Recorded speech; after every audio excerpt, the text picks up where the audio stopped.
ஆந்திர வனப்பகுதியில் 20 தமிழர்களை சுட்டுக் கொல்லப்பட்டதை வழக்காக விசாரிக்க உச்சநீதிமன்றம் அனுமதி அளித்துள்ளது. இது தொடர்பாக நமது செய்தியாளர் ஸ்டீபனிடம் கேட்கலாம். வணக்கம் ஸ்டீபன், சொல்லுங்க, இந்த வழக்கு தொடர்பாக விசாரிக்க யார் மனு தாக்கல் செய்தது? மனுவில் கூறப்பட்டிருந்தது என்னென்ன? வணக்கம் ஷர்மிளா. ஆந்திர வனப்பகுதியில் 20 தமிழர்களை நேற்று முன்தினம் ஆந்திர வன காவல்துறையினர் சுட்டுக் கொண்டு விட்டனர்.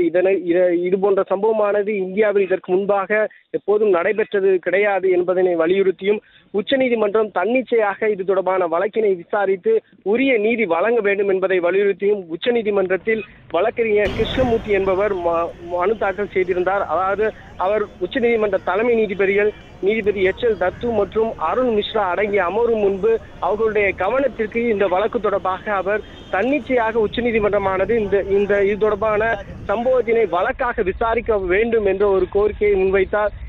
அவருடைய கோரிக்கை என்னவென்றால், ஓய்வு பெற்ற உச்சநீதிமன்ற நீதிபதிகள் குழுவானது இது தொடர்பாக விசாரணை மேற்கொள்ள வேண்டும், வழக்கினை சிபிஐ விசாரணைக்கு மாற்ற வேண்டும்.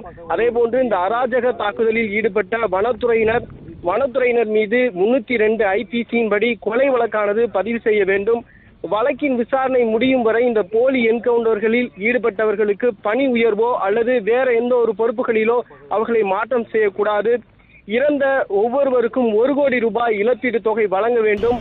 அதே போன்று போலி என்கவுண்டர்கள் இனிவரும் காலங்களில் நடக்காமல் இருப்பதற்கு உச்சநீதிமன்றமானது கடுமையான விதிமுறைகளை விதிக்க வேண்டும் என்பதனை வலியுறுத்தி தான் இன்று உச்சநீதிமன்றத்தில் இந்த மனுவை அவர் தாக்கல் செய்த உச்சநீதிமன்ற தலைமை நீதிபதியின் கவனத்திற்கு இந்த சம்பவம் குறித்து அவர் எடுத்துச் சென்றார்.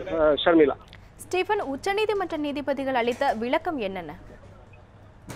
உச்சநீதிமன்ற நீதிபதிகள் வழக்கறிஞர் கிருஷ்ணமூர்த்தியினுடைய கோரிக்கையை ஏற்று தன்னிச்சையாக இந்த சம்பவம் குறித்து விசாரிக்க உச்சநீதிமன்றம் விருப்பம் தெரிவிக்கவில்லை. ஆனால் இதனை ஒரு பொதுநல மனுவாக, ஒரு பொதுநல வழக்காக நீங்கள் தொடரலாம். அப்போது நீங்கள் தொடரும் பட்சத்தில் இதனை உச்சநீதிமன்றம் கண்டிப்பாக விசாரித்து உரிய நீதி வழங்கும் என்பதை அவர்கள் உறுதியளித்திருக்கின்றனர். ஷர்மிளா, உங்களுடைய தகவல்களுக்கு நன்றி ஸ்டீபன்.